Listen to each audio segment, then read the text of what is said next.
EJ, autorité indépendante de gestion des élections, a rencontré les partis politiques hier lundi au CICB de Bamako. Dans cette rencontre, il y a eu des échanges entre les membres de l'EJ et les partis politiques. Écoutons ensemble ce que nous avons reçu sur place dans le micro de Amadou Sala Touré et Thérèse Douillon. On ne s'aventure pas à marcher sur un terrain qui n'est pas le nôtre au risque de créer d'autres problèmes. Maintenant, la gestion des intérêts des partis politiques, la gestion de la question du financement des partis politiques, je pense qu'il y a une institution qui s'en occupe, une autorité qui s'en occupe, à laquelle vous devez poser cette question. Mais je vous remercie de nous l'avoir posée parce que aucune question n'est anodine, aucune question ne peut être considérée comme étant une moindre question.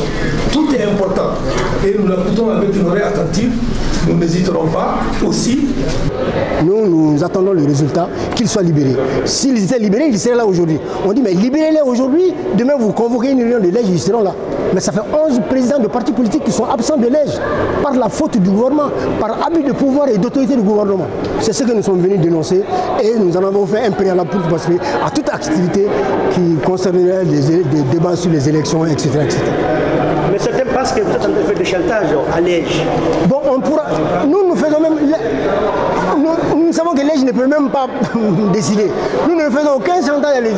On dit courtoisement, on aurait bien voulu participer à votre réunion, mais 11 de nos camarades manquent. Si ces 11 viennent tout de suite, nous participons au débat parce que c'est nous qui nous battons pour le retour à l'ordre constitutionnel. Et ça ne peut pas se passer sans les élections. Donc nous sommes prêts. Mais attention, nous sommes prêts à condition que tout le monde soit libre.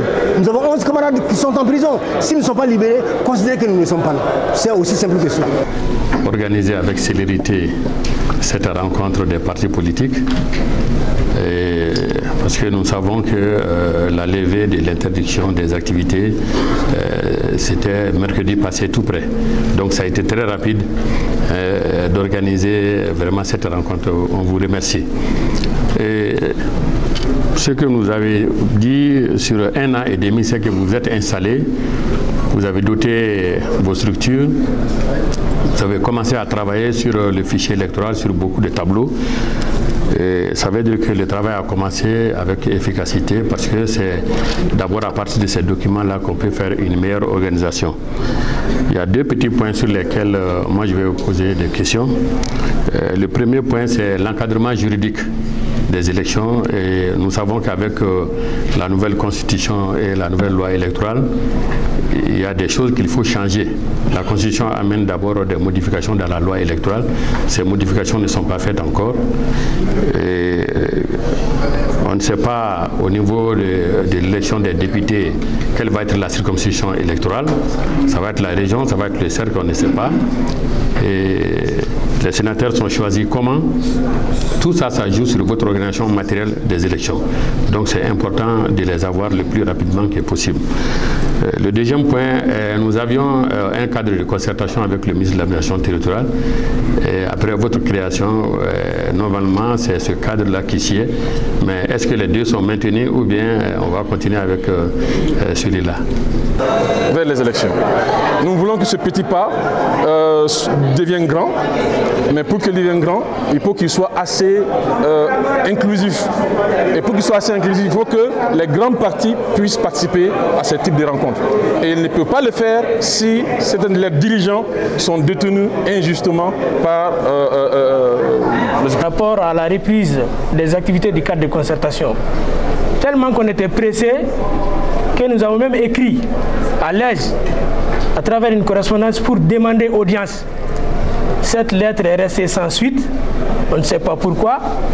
Et la même demande avait été faite aux médiateurs, qui pour nous sont des organes indépendants neutres, à qui on pouvait s'adresser par rapport à la gravité de la situation et échanger, afin d'ébaucher des pistes de solutions. Malheureusement, notre correspondance n'a pas reçu de suite.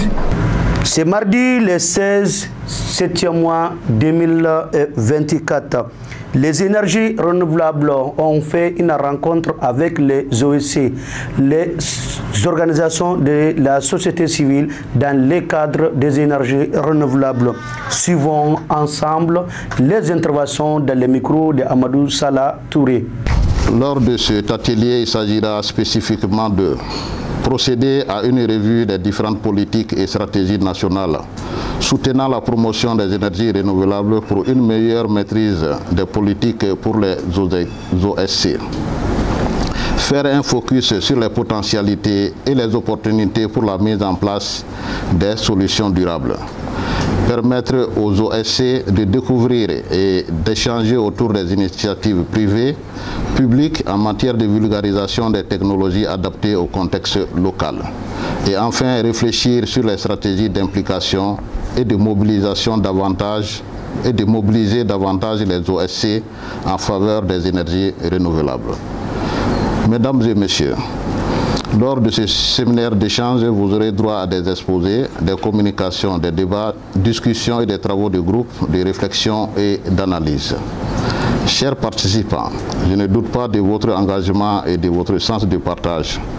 Aussi, je vous invite à vous investir pleinement pour l'atteinte des objectifs de ce séminaire. Je déclare donc ouvert les travaux du séminaire. Ça peut être très intéressant pour la population malienne parce qu'il y a des technologies qui sont développées et qui sont méconnues. Alors que c'est accessible côté coût, mais c'est aussi rentable si on voit l'accès que ça donne à tout le monde. Donc pour nous, c'est vraiment une opportunité de passer à cette vulgarisation-là et que tout le monde puisse en bénéficier au niveau du Mali.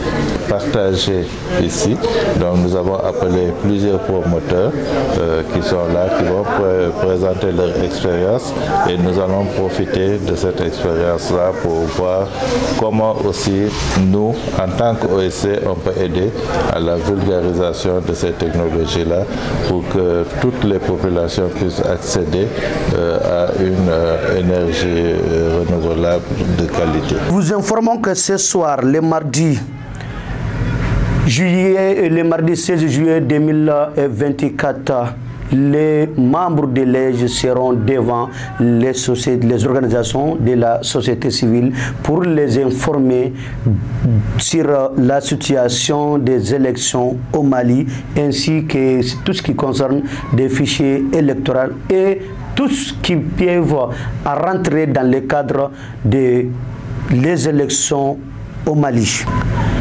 Nous vous donnons rendez-vous, Inch'Allah, demain, même heure, sur le même plateau.